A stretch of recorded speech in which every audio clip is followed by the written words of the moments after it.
Assalamualaikum semua dan salam sejahtera. Okey, hari ini PSS Adibangsa akan menunjukkan MyLink. Okey, pertama, murid-murid boleh buka browser, kemudian tekan mylink.la/skpp81. Okey, pilih yang pertama. Kemudian, anda akan dapat paparan yang macam ini. Okey, PSS Adibangsa, link rekod Nilam Murid, link Nilam Keluarga, rak buku maya, bacaan tambahan, Google Classroom PSS, YouTube PSS, Facebook PSS dan juga Instagram. Okey, untuk yang pertama, ni untuk tahun 1. Kalau tahun 2, tekan tahun 2. Okey. Kemudian, nama. Sebagai contoh, nama anda sendiri. Okey, pastikan nama penuh. Kemudian, pilih tarikh. Okey, kelas anda. Okey, kemudian nama judul ataupun bahan bacaan anda. Okey, kalau contoh, cikgu punya judul.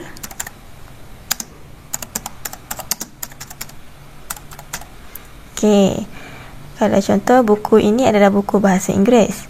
Okey, tahun terbitan dia adalah tahun 2020.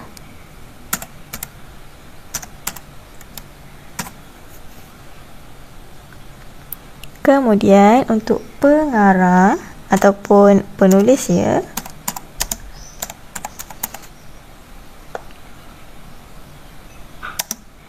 Okey, kemudian penerbit.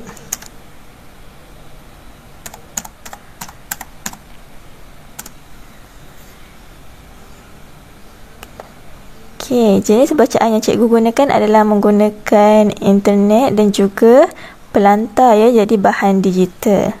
Kemudian pilih next. Okey, kalau bahan digital dia akan keluar URL. Kalau bahan buku dia akan keluar muka surat. Okey, jika bahan digital, URL ataupun link ya. Kemudian tekan next. Okey, kemudian rumusan. Pastikan anak murid menulis rumusan.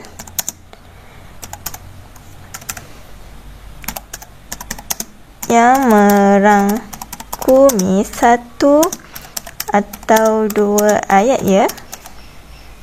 Untuk tahap 1, cikgu dah tunjukkan contoh dekat poster yang sebelum ni cikgu pernah war-warkan. Begitu juga untuk tahap 2 ya. Okey, jadi murid-murid berujuk rumusan yang ada pada paparan poster tersebut. Okey. Untuk aktiviti pengayaan, kalau contoh lepas cikgu baca, cikgu akan melukis. Okey, jadi cikgu pilih melukis.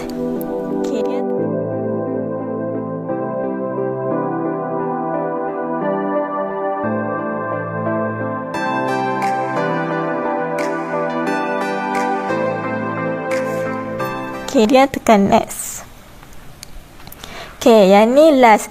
Pastikan rekod bacaan Nilam ni submit dia, tekan ya. Okey, dia akan keluar paparan tahniah. Okey, sebagai contoh, kalau anak murid tidak tekan submit, data tidak akan sampai ke sekolah. Okey, jadi selepas keluar paparan tahniah ini, jadi data yang murid record akan ada. Kemudian, kita dah selesai untuk record Nilam Murid. Murid boleh melihat rak buku maya. Murid-murid melayari laman web ini. Pastikan mengisi rekod penggunaan ya. Surat khabar, kemudian majalah, kemudian koleksi buku bahasa. Okey.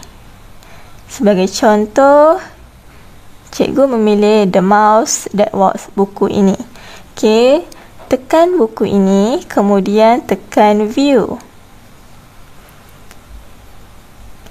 Okey, jika paparan anak murid menggunakan font agak kecil, okey, murid boleh menekan Open in New Window.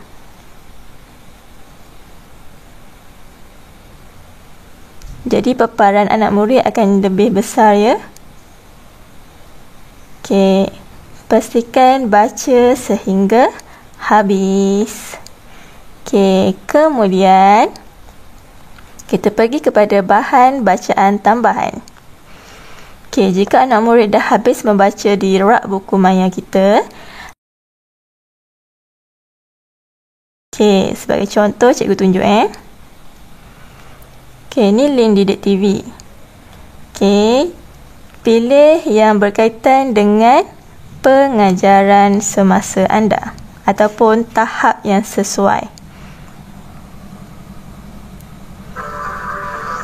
Sila tonton sehingga habis baru anda boleh merekod bacaan.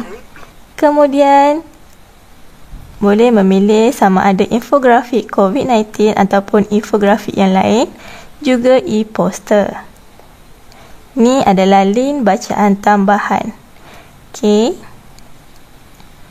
Kemudian anak murid boleh melayari Google Classroom, YouTube, Facebook dan juga Instagram untuk mengakses info terkini. Sekian sahaja. Terima kasih.